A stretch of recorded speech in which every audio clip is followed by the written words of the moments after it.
Hey, what's going on, guys? It's Adam. Welcome back to another episode of The Gap. And today we're going to talk about the inside trap. I want to talk about why knowing doesn't always translate to doing, and why self analysis and intellectualizing can actually be a really sophisticated form of avoidance that most people don't even understand that they're in. And the reason I'm talking about this is because I spent the better part of 10 years self intellectualizing and hoping that insight would break me free and help me take action towards the life that I wanted. I read all the books, I did all the courses, I did therapy and coaching, and I could articulate my problems better than anybody else could. But it didn't help me take action towards the things that I knew were important. I wasn't having the hard conversations. I wasn't taking action in business and scaling the way that I wanted to. And I realized that a lot of other people are in this trap. And the message that I want to give you guys is that you cannot incite your way to change, right? Insight is not a pathway out. It's actually part of the trap. And I realized this just recently because I was reading this card that I keep on my desk. It's from one of my best friends who was a boss at the time. And in the card, he said, Adam, you're one of the most capable and interesting people I know. I hope you find the courage to build the life that you so desperately want. And that made me really sad because it was the first time that somebody had actually mirrored back to me my own stuckness. I had built my whole identity around being the most articulate and being the best at identifying myself and naming all the things that were wrong with me as a form of articulation. But in that card, what I realized was that I couldn't even see my own trap. Somebody had to mirror it back to me. Somebody really close to me saw that I had postured myself as this way. I spent all my time talking about the things that I knew were going on, but wasn't making the tangible change. And I think a lot of people listening to this probably resonate with that. You've done the work, you're self-reflective, you're self-aware, but you're stuck in the trap. You don't realize that the insight is actually the thing that's holding you back. And in order to actually move through it, we need to break out of it. And the new way I want you to start thinking about this, that might not even make sense right now, but I promise is true, and I'll show you why, is that insight isn't the thing that's going to help you break free. It's feeling what is underneath the insight. It's feeling and building the capacity to hold what it is that the insight has been covering up for. Okay. Now, the reason this is so important, the cost of staying here, is that the longer you let go, the gap between where you are and where you want to be and spend intellectualizing, the further from your goals and the life you want you get. That's where resentment and disdain and apathy and depression grow, that anger and resentment. You see people having the audacity to go build that life, yet you just know and can speak about it really well, but nothing's actually changing. And that's what I think Thoreau meant when he said most people live lives of quiet desperation. That desperation is the knowing, it's the seeing all these things that are happening, but not being able to do anything about it. And that's what I want to help you break free from. So in order to digest this and really get into it, we got to do some groundwork, okay? One of the core frames that I want to help you start breaking is that the old way of doing things, insight and learning and knowing, is not the best way to move forward. But why is that? Well, we need to understand the mechanism of change before we talk about anything else. Most people think that knowing is going to lead to doing, but if that was the case, it would work, right? All your knowing would have translated into some success by now. But what most people don't realize is that architecturally, archaeologically, your brain is not designed to be updated through knowing more information. You have a knowing part of your brain and a doing part of your brain. And obviously it's much more complicated than that, but think of them as filing cabinets, okay? The knowing part of your brain is a filing cabinet that is under lock and key, and it updates through knowing more things. So you learn the capital of Florida. You learn that you have anxious attachment. You learn that you get defensive or that you're fear of judgment or exposure. That gets filed into that cabinet and it updates. You have that knowledge. But the doing part of your brain is under a different lock and key. The doing part of your brain updates through feeling and experiences. It's an experiential model. And so as much knowing as you try and ram into that filing cabinet, you can't access it and update it because it doesn't speak the same language. It was evolved over a different time period. It is structurally very different. And so the amount of knowing that you know will never update the doing. Only experience and feeling can update the doing, which is why so many people get frustrated that their insight and their intellectualizing hasn't led to actual change. Okay. Now, we understand mechanistically how that works, but we need to understand the pattern that's playing out because intellectualizing and insight is doing something, right? If we look at all patterns are our brain's way of trying to get to a certain state, right? Think about it. You want to make money in order to feel secure. You want to chase a relationship so you can feel love. Intellectualizing, if it was going to work, would lead to change, but it's not. But it is doing something. For most people, what they don't understand is that the intellectualizing and inciting part of your brain is protecting you from something that you don't have the capacity to hold. Think about it. Why would somebody spend all their time after a fight or in the middle of a fight or strategizing before a big meeting, thinking and self reflecting on themselves, right? Well, the reason we self reflect and self analyze is because for a lot of us, there are parts of ourselves that we have a hard time sitting with, being palatable. For me, that thing might be shame. For you, it might be smallness or inadequacy or whatever it might be. And because those core emotions don't feel safe to feel, we're never taught how to actually feel those things and be with them because we were raised in households or brought up in a way where parts of us were not acceptable. So we needed to hide those parts of ourselves and learn that performing or doing or the value that we create is the way that we get access to love and safety. We haven't learned the ways in order to feel those emotions because they feel too bad, that we don't have the capacity for them, because feeling them would impart some truth on them and we'd have to actually sit with the parts of us that feel that way. So what we do when we intellectualize is we learn all these things about ourselves to build a model, right? We talk about a lot of men living from the neck up. That's because it wasn't safe to be in the body. When I live from the neck up, what I'm doing is I'm taking this thing, this part of me, this anxiousness that I feel in relationships, and I'm intellectualizing it into a model or an objective thing that I can control, that is anxious attachment. Or if I intellectualize the part of me who doesn't do well without structure, I don't talk about the uncertainty and the fear that I have of jumping into the unknown. I call it being strategic or perfectionistic. I intellectualize all these parts of me.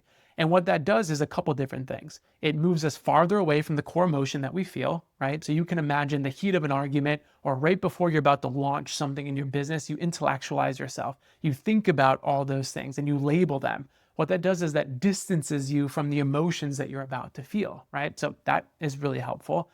What it also does is it builds a narrative or a story, right? It objectifies something. It takes something kind of fluid and hard to wrap your arms around, like an emotion, and it labels it in a way that helps you understand it. And what that really is a containment strategy. What we're doing is we're building a fortress of intellectualization and knowledge around these feelings that we're afraid to feel, and we fortify it with all this knowledge so we can articulate it so it feels like we're making progress. We can understand it so it feels good and we can name and label it. And you see these kind of men who are deeply self-aware. They can tell you about all their patterns and things like that, but they're afraid to actually feel the thing. What they've done is they built this fortress of intellectualizing and insight to give them a sense of security, but really to contain that discarded emotion or state that they're afraid to feel in pursuit of being able to present it in a neat way. What we're trying to do when we intellectualize and use insight is we're trying to build this caricature of ourselves that looks put together. We're trying to understand all the parts of us that we have a hard time being with so that nothing surprises us. Your brain hates uncertainty. And so if you're in the middle of something and an emotion pops up and takes you by surprise, that feels vulnerable or dangerous. A way out of that without having to feel it is building this fortification of intellectualizing and understanding ourselves so that we know all of our baggage, we know everything that we're building to the table, and that gives us a sense of security or certainty that nothing's going to sneak up on us and surprise us, right? So we build this sense of security by naming things and putting a wall around it, but then it also contains it so nothing surprises us. And that's what intellectualizing does a really good job of. And so you can imagine this pattern persists because it's adaptive. It's really, really helpful. What it does is it helps you prevent emotional leakage so you don't have to touch things that you're afraid to feel. And also it gives us the persona or the narrative that we're somebody who's put together and has ourselves figured out. But what that does is it makes us feel good, but it doesn't actually change anything, okay? It doesn't actually help us move towards our goals, which is why it felt really good for me to have all this knowledge about who I am, bring that to my partner or bring that to my business. It contained all of those things, but it didn't actually move the needle, all right? And so what I really want to impart on you is that intellectualizing is an adaptive strategy to make you feel good, to prevent you from feeling things and distance you from raw and emotional experiences that you don't think you can handle. And does a really good job of that. But underneath the surface is a feeling that you're afraid to feel, right? If you can't feel it, you can't heal it, which is why I want to give you guys a methodology for moving through some of these emotions that we were never taught how to do. And so this is part of a bigger framework that I have called the 3C framework. It's a transformational model that's built on neuroscience and biopsychology, and it stands for clarity, capacity, and creation. All right, clarity is being able to see everything that's happening, your patterns, your triggers, your goals, the kind of cognitive knowing that you're probably really, really good at.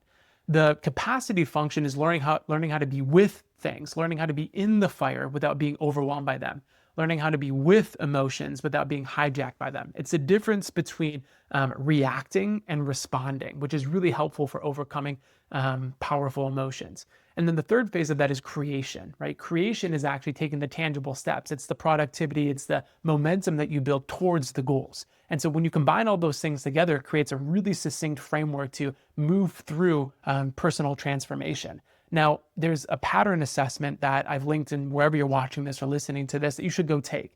It's maybe 12 questions. It'll take you 3 minutes and it'll give you really solidified insight into each of those components, the clarity, the capacity, and the creation part.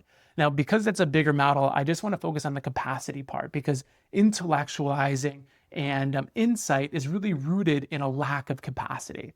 And so the model that I want to give you guys is the seeing and being model. In order to move through and build the capacity, you need to see something and you need to be with it. So let's talk about seeing, right? If the old model said, oh, if I can have that insight, it'll lead to change. Seeing is, oh, if I can notice and name that thing, if I can be with it, then I can actually start to divorce myself from it and start to handle it a little bit better. I can be able to work with it. And most people get tripped up because insight and seeing kind of seem related, but the way I break them apart is knowledge and insight is like a map or a book. You can read the book or look at the map and know everything, but seeing and noticing is actually the territory. It's being on the mountainside versus reading a book about it. So when we're seeing something, we're actually in it, right? And so the most important quality to seeing is naming and noticing.